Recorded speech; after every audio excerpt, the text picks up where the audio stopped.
Hello everyone, my name is Satyam Shivaach and I'm working as a legal intern with LEXIS and Company. And in this video, we will discuss about negotiable instrument and its different kinds. A negotiable instrument is a document that guarantees payment of a specific amount of money to a specific person.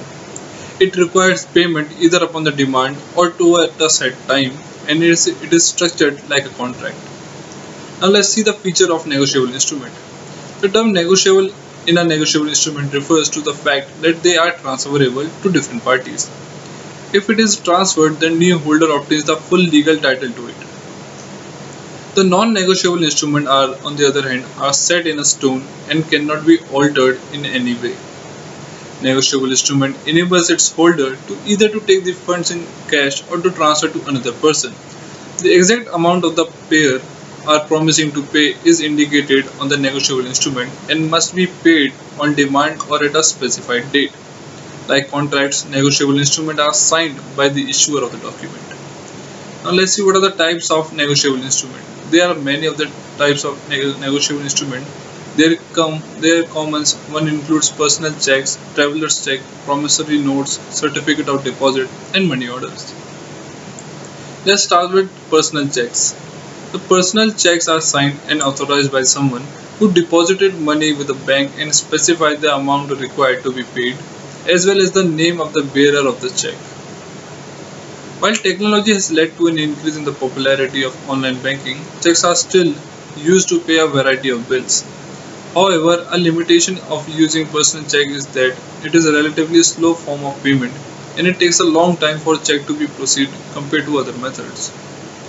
Now the next is traveler's check.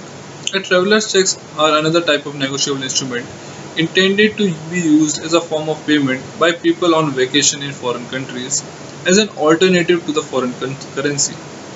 A traveler's checks are issued by a financial institution with serial number and is prepaid fixed amount.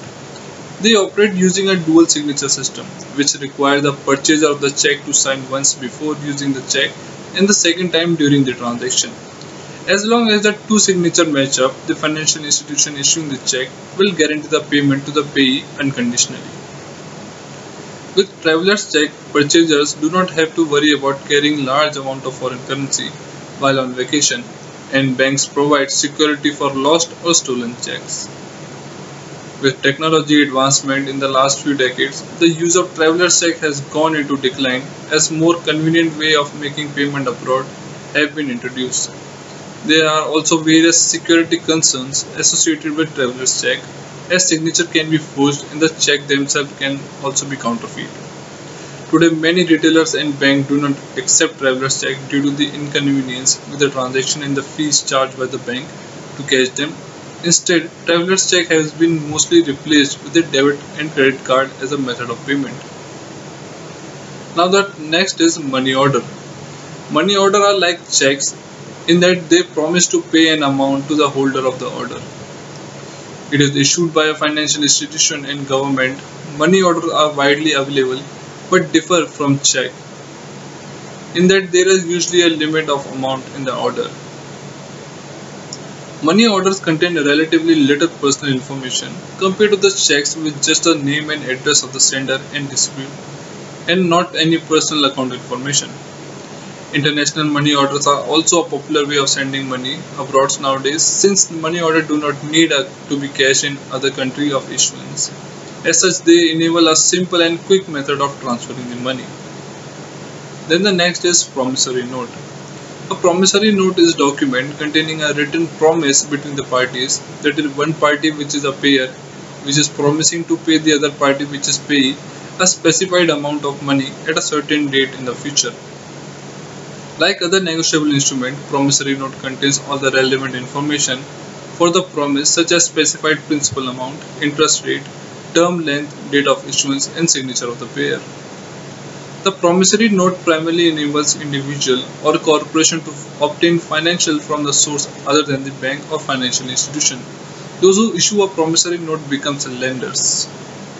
While promissory notes are not informal as an IOU, which merely indicates that there is a debt, it is not as formal and rigid as a loan contract, which is more detailed and lists out on the consequence if the note is not paid and the other effects. Then the next is certificate of deposit. The certificate of deposit is a product offered by a financial institution and banks that allows customer to deposit and leave untouched a certain amount of fixed period, and in return the benefit from a signatory high interest rate. Usually the interest rate increases steadily with the length of a period, and the certificate of deposit is expected to be held until the maturity, when the principal, along with the interest, can be withdrawn. As such, fees are often charged as a penalty of early withdrawal, and most financial institutions, including bank and credit unions, offer CDs, but the interest rate, term limit, and penalties fees vary greatly. Interest rates charged on CDs are significantly higher, around 3 to 5 times than those of the saving accounts. So people shop around for the best rate before committing to the CDs. CDs are attractive to customers not only because of the high interest, but also it is safe, conservative nature, and in the interest rate is fixed through the course of the term. That is all for today's video. Thank you for watching. Please like, share, and subscribe.